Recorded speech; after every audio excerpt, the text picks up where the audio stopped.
Welcome to this complete course on spoken English and grammar. This is a self-learning guide designed to help you speak English fluently, without fear and without mistakes. Whether you are preparing for exams like IELTS or TOEFL, or you simply want to improve your everyday communication skills, this course will give you a strong foundation. We will cover all the essential topics, from verb tenses and grammar rules, to real-life conversations and common expressions. So let us get started on your journey to English fluency. In this course, you will learn everything you need to build a strong English foundation. The course is divided into three main areas.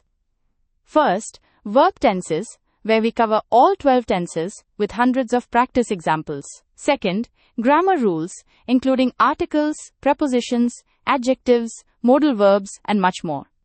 And third, spoken English, where you will learn real-life conversations, common idioms, everyday expressions, and useful phrases. In total, there are 41 chapters, over 1,500 examples, 70 real-life conversations, and content specifically designed to prepare you for exams like IELTS and TOEFL. Let us dive into the first major topic. Now, let us look at the Verb Tenses Overview. A tense is a form of a verb that tells us the time of an action. There are three main tenses: past, present, and future.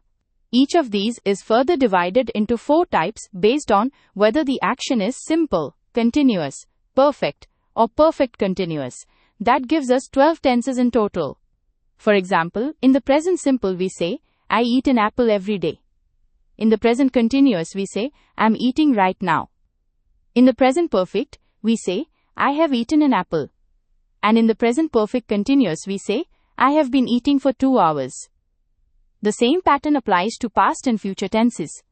Let us now explore each tense in detail, starting with the present simple. Let us start with the present simple tense. We use this tense for habitual or repeated actions, general truths, and scheduled events. The structure is simple: subject plus verb in its base form plus object. For example, I drink coffee. But remember, for third-person singular subjects like he, she, or it, you need to add ses or ies to the verb. So it becomes, he drinks coffee. Some common signal words for this tense include always, usually, often, sometimes, rarely, never, every day, and on weekends. Here are some examples. I usually wake up at 6 o'clock. She brushes her teeth twice a day. For negative sentences, we use do not or does not. He does not drink coffee at breakfast. For questions, we use do or does. Do you play tennis 5 days a week? Does she work as a teacher? Practice these patterns with different subjects to build your confidence. Now let us look at the present continuous tense. We use this tense for actions that are happening right now, at this very moment. It is also used for temporary situations and for future arrangements that have already been planned. The structure is subject plus am, is, or are, plus the verb with ing, plus the object. For example, I'm reading a book right now. She is cooking dinner at the moment. They are playing cricket in the park. For negative sentences, we add not after am, is, or are. He is not watching television today. For questions, we simply reverse the subject and a helping verb. Are you studying for the exam? Is she working at the hospital this week? Common signal words include now, right now, at the moment, currently, today, and this week. Next, we have the present perfect tense. This tense is used to describe an action that happened at an unspecified time before now. We also use it to talk about life experiences, achievements, and actions that still have relevance to the present. The structure is subject plus have or has, plus the past participle form of the verb. For I, you, we, and they, we use have. For he, she, and it, we use has. For example, I have already eaten my lunch. She has visited Paris 3 times. For negatives, he has not finished his project yet. We have never been to Japan. For questions, have you ever eaten sushi? Has she called you recently? Signal words to look for include already, just, yet, ever, never, recently, since, for, and so far. Now let us understand the present perfect continuous tense. We use this tense to describe actions that started in the past and have been continuing up until now, often with an emphasis on the duration. The structure is subject, plus have or has, plus been, plus the verb with ing ending. For example, I have been studying English for 6 months. She has been working here since 2020. They have been waiting for the bus for 30 minutes. He has been playing tennis all morning. The signal words for this tense are for, since, all day, and all morning. The word for is used with a period of time, like 6 months. The word since is used with a specific point in time, like since 2020. Now let us move on to the past tenses. There are 4 past tenses, and each serves a different purpose. The past simple is used for finished actions at a specific time in the past. The structure is subject plus the past form of the verb. For example, I ate an apple yesterday. The past continuous describes an action that was happening at a specific moment in the past. For example, I was eating when you called. The past perfect tells us about an action that was completed before another past action. I had eaten before you came.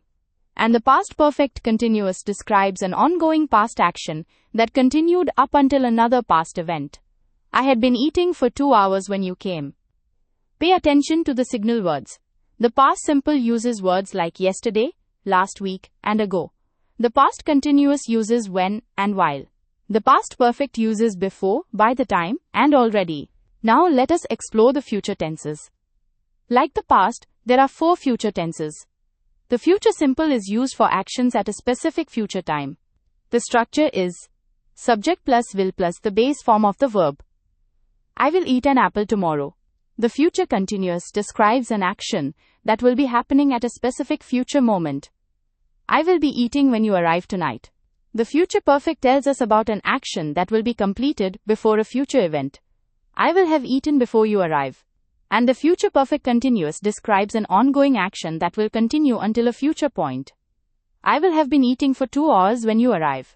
Signal words include tomorrow, tonight, next week, by the time, and before. Now let us look at 2 of the most essential verbs in English, to have and to be. The verb to have is used to express possession, obligation, and also as a helping verb in perfect tenses. In the present we say I have or he has. In the past it becomes I had. And in the future, I will have votre esposa. For example, I have a car. She has 2 brothers. They had dinner at 8. I will have time tomorrow. The verb to be is used to describe identity, state, and condition. In the present we say, I am, he is, they are. In the past, I was, they were. And in the future, I will be. For example, I am a student. She is very happy. They were at home. He will be a doctor. These 2 verbs appear in almost every English sentence, so mastering them is absolutely essential. Let us now learn about prepositions. Prepositions are small but very important words that link nouns, pronouns, and phrases to other words in a sentence. They usually describe position, time, or movement. There are 3 main categories. First, place or location prepositions like at, in, on, near, under, beside, and between. For example, I am at school. She is in the car. The book is on the table. Second, time prepositions like at, by, on, in, before, after, during, since, and for. I wake up at 6 a.m. The class is on Monday. I worked for 3 hours. And third, movement prepositions like to, from, into, through, across, and along. She walked to the park. He ran across the road. I went through the tunnel. Practice using these in your daily sentences to make them feel natural. Now let us talk about adjectives. Adjectives are words that describe or modify nouns and pronouns. They tell us about the quality, size, color, shape, or other characteristics of a thing. An important rule in English is the order of adjectives. When using multiple adjectives, they follow this order: opinion, size, age, shape, color, origin, material, and purpose. For example, a beautiful, large, old, round, red, Italian, wooden dining table. Here are some simple examples. I am happy today. She is a beautiful girl. He is a tall man. The food is delicious. English also has 3 degrees of comparison. The positive degree simply describes, like, She is tall. The comparative degree compares two things like she is taller than him. And the superlative degree compares three or more like she is the tallest. Let us now learn about articles. There are three articles in English: a, an, and the. A and an are called indefinite articles. We use them when we are talking about something non-specific. A is used before consonant sounds. For example, a book, a car, a university. Notice that university starts with a U sound, which is a consonant sound, so we use A. An is used before vowel sounds. For example, an apple, an R, an M, B, A. Notice that R starts with a silent H, so the sound is like R, which is a vowel sound, so we use N. The sin is called a definite article. We use it when both the speaker and listener know exactly which thing is being talked about. For example, the sun, the best student, the car we saw yesterday.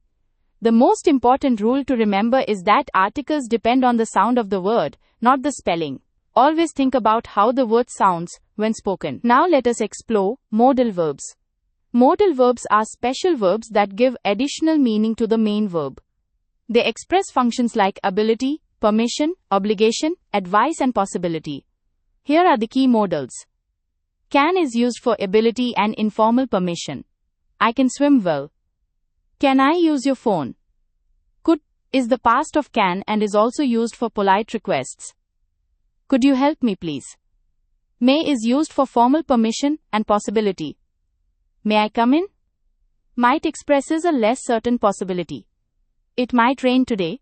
Should is used for advice and recommendations. You should study harder. Must expresses strong obligation or certainty. You must wear a seat belt. Would is used for polite requests and conditional situations. Would you like some tea? And have to expresses external obligation. I have to go to work. Practice these in everyday conversations to sound more natural and polite. Conditional sentences are an important part of English. They help us talk about what could happen, what might have happened, and what we wish would happen. There are 4 types. The zero conditional is used for general truths. If you heat water to 100 degrees Celsius, it boils. Both parts use the present simple. The first conditional is for possible future situations. If it rains, I will take an umbrella. The if clause uses present simple, and the main clause uses will. The second conditional is for hypothetical or unreal present situations. If I had money, I would buy a car. The if clause uses past simple, and the main clause uses would. The third conditional is for unreal past situations, things that did not actually happen. If I had studied harder, I would have passed the exam. The if clause uses past perfect, and the main clause uses would have plus past participle. Let us now understand active and passive voice. In the active voice, the subject performs the action. For example, I eat an apple. She writes a letter. They play football. In the passive voice, the subject receives the action. The same sentences become, an apple is eaten by me. A letter is written by her. Football is played by them. The formula for passive voice is object plus the form of to be plus the past participle of the verb plus by plus the subject. This formula changes depending on the tense. In present simple, it is the car is washed by him. In past simple, the car was washed by him. In future simple, the car will be washed by him. In present perfect, the car has been washed by him. Understanding both voices will make your English much more flexible and natural. Let us now learn about direct and indirect speech. Direct speech is when we quote the exact words of a speaker using quotation marks. For example, he said, I am happy. She said, I will come tomorrow. Indirect speech, also called reported speech, is when we report what someone said without using their exact words. The tense usually changes. He said that he was happy. She said that she would come the next day. When converting from direct to indirect speech, remember these key changes. Am or I will t is becomes was. Are becomes were. Have becomes had. Will becomes would. Can becomes could. May becomes might. Also, Time expressions change. Today becomes that day. Tomorrow becomes the next day. And yesterday becomes the day before. Practice converting sentences between the two to build fluency. Let us now look at phrasal verbs. A phrasal verb is a verb combined with a preposition or adverb that creates a completely new meaning. They are very common in everyday English. Here are some important ones. Wake up means to stop sleeping. I wake up at 6 a.m. Give up means to stop trying. Do not give up on your dreams. Look after means to take care of someone. She looks after her baby. Turn on means to switch something on. Please, turn on the light. Turn off means to switch something off. Turn off your phone. Put on means to wear something. Put on your jacket. Take off means to remove. Take off your shoes. Find out means to discover. I found out the truth. Come back means to return. When will you come back? And go on means to continue. Please go on with your story. Try to learn these in context, rather than memorizing them individually. Now let us learn about conjunctions. Conjunctions are words that connect clauses, sentences, and phrases together. There are three main types. First, coordinating conjunctions, which are remembered by the acronym FANBOYS, for, and, nor, but, or, yet, and so. For example, I like tea and coffee. She is smart, but lazy. Do you want tea or coffee? Second, subordinating conjunctions like because, although, when, while, if, since, until, before, and after. For example, I stayed home because it was raining. Although he is young, he is wise. I will wait until you come. Third, correlative conjunctions, which come in pairs. Both and, either or, neither nor, and not only but also. For example, both tea and coffee are good. Either you come, or I will go. She is not only smart, but also kind. Let us now look at the 4 types of sentences in English. First, declarative sentences make a statement or express an opinion. They end with a period. For example, I like chocolate ice cream. Second, interrogative sentences ask a question. They end with a question mark. Do you like chocolate ice cream? Third, imperative sentences give a command or make a request. They can end with a period or an exclamation mark. Please close the door. Fourth, exclamatory sentences express strong emotion or surprise. They always end with an exclamation mark. What a beautiful day it is. Understanding these 4 types will help you structure your thoughts clearly when speaking or writing in English. Now let us understand gerunds and infinitives. A gerund is a verb with an ing ending that is used as a noun in a sentence. For example, swimming is good for health. I enjoy reading books. She avoided making mistakes. He is good at cooking. An infinitive is the base form of a verb with the word to in front of it. For example, I want to learn English. She decided to study abroad. He hopes to become a doctor. They agreed to help us. An important thing to remember is that some verbs are followed by gerunds, some by infinitives, and some can take either form. Verbs like enjoy, avoid, finish, and practice take gerunds. Verbs like want, decide, hope, and agree take infinitives. And verbs like love, hate, and start can take both forms. Let us now learn about short answers and question tags. These are essential for natural spoken English. Short answers are quick responses to yes or no questions. Instead of repeating the full sentence, we use the auxiliary verb. For example, do you like tea? Yes, I do. Or no, I do not. Is she a teacher? Yes, she is. Or no, she is not. Can he swim? Yes, he can. Or no, he cannot. Question tags are short questions added at the end of a statement to confirm information. The key rule is, if the statement is positive, the tag is negative, and vice versa. For example, you are a student, are you not? She likes coffee, does she not? They cannot swim, can they? He was late, was he not? We should go, should we not? Practice these patterns in your daily conversations. Let us now explore some common English idioms. Idioms are phrases whose meaning is different from the literal meaning of the individual words. They are used frequently in everyday English. Here are 10 important ones. Break the ice means to start a conversation in a social setting. Hit the nail on the head means to say something exactly right. Once in a blue moon means something happens very rarely. Piece of cake means something is very easy. Under the weather means feeling sick or unwell. Burn the midnight oil means to work or study late into the night. Cost an arm and a leg means something is very expensive. Let the cat out of the bag means to reveal a secret accidentally.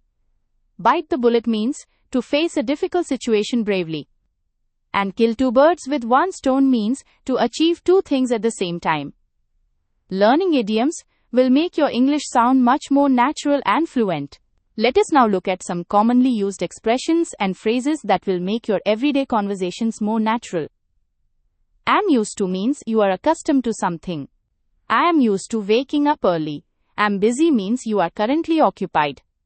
I am busy doing my homework. Did not mean to expresses that something was unintentional. I did not mean to hurt your feelings. Do not have time to means you are too occupied. I do not have time to explain. I promise is used to assure someone. I promise to call you. Feel like means you have a desire for something. I feel like going for a walk. Had better is a strong suggestion. You had better see a doctor. If I were you is used for giving advice. If I were you, I would study harder. I am here to states your purpose. I am here to attend the meeting. And I am sorry to express his regret. I am sorry to trouble you. Use these expressions daily to improve your fluency. One of the most important parts of this course is practicing real-life conversations. The book includes 70 different conversation scenarios that you will encounter in everyday life. Let me give you 2 examples. First, greeting a friend. Person A says, "Hey, how are you doing?" Person B responds, "I am doing great, thanks. How about you?" Person A says, "I am good. It has been a while." Person B says, "Yes, we should catch up sometime." Person A suggests, "Sure, let us have coffee this weekend." Second, ordering at a restaurant. The waiter says, "Good evening, may I take your order?" The customer says, "Yes, I would like the chicken biryani." The waiter asks, "Would you like anything to drink?" The customer says, "I will have a glass of fresh juice." The course covers 70 such conversations including greetings, introductions, shopping, travel, hospital visits, job interviews, phone calls, asking directions, and many more. Practice reading these aloud every day. Before we wrap up, here are 6 important tips for achieving English fluency. Tip 1. Read aloud every day. Read sentences, conversations, and paragraphs out loud. This builds muscle memory for pronunciation and helps you speak more smoothly. Tip 2. Talk to yourself. Practice forming sentences by speaking to yourself. Describe what you see, what you are doing, or what your plans are for the day. Tip 3. Listen to English. Listen to English music, news, podcasts, and conversations. This trains your ear to recognize natural speech patterns. Tip 4. Learn phrases, not just words. Focus on learning phrases and expressions as a whole, not just individual words. This helps you speak more naturally and fluently. Tip 5. Practice with others. Find a conversation partner and practice real dialogues regularly. Remember, making mistakes is a normal and important part of learning. And tip 6. Be consistent. Spend at least 30 minutes every day practicing. Consistency matters much more than the total amount of time you spend at once. Thank you for watching this complete course on spoken English and grammar. Remember, the key to mastering any language is consistent practice. Keep practicing every single day. Read aloud, talk to yourself, listen to English, and have conversations with others. Do not be afraid of making mistakes. Every mistake is a stepping stone to improvement. Your journey to English fluency starts with just one sentence at a time. So go ahead, start speaking, and watch your confidence grow. All the best on your language learning journey. Thank you and goodbye.